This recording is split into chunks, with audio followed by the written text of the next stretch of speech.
This exercise we're going to take you through right now is an extremely challenging core exercise, which is called the bridge.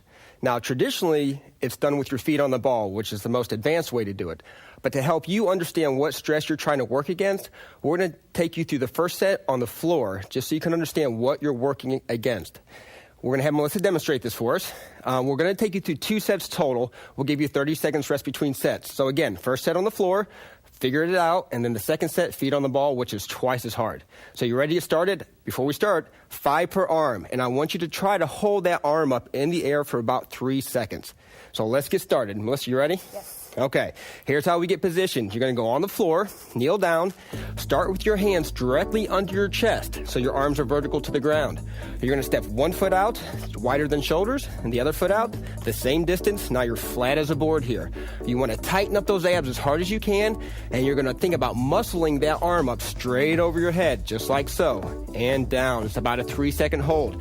Tighten up those abs, lift that arm up, coming back down. Now you have to fight the stress of twisting. What you're going to find is whatever arm you lift, that hip's going to want to lift to the ceiling, or basically your body's going to try to center itself over the arm. So on this side, you would be centering over your left arm.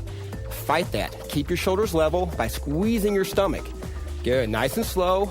Keep your breathing going. This is an extremely intense exercise. If you cannot do 5 per arm, 3 is fine just to start out with.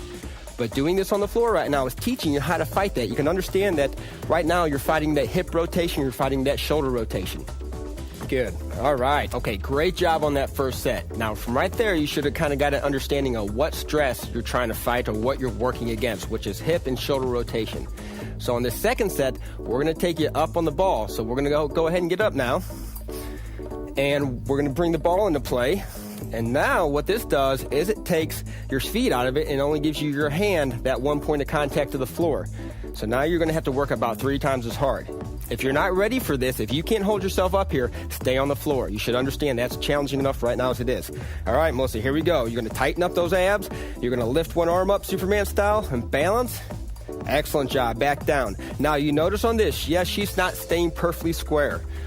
The goal is to try to work against that. Right now, you might have to twist a little bit just to kind of figure out the balance. But right now, when you're doing this, your feet are trying to twist side to side. You're only able to pull that stress from one arm, which right now is the right. All that stress comes through the core to balance the lower body.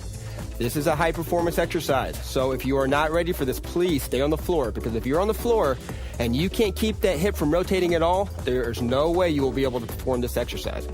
Come on, Melissa, you're almost done. Doing good. Good job out there. Way to push yourself if you were able to do that one. If not, again, please stay on the same version that we did in the first set. But work extremely hard at that. When you notice yourself getting better and able to do that, you're going to see phenomenal results through your whole body.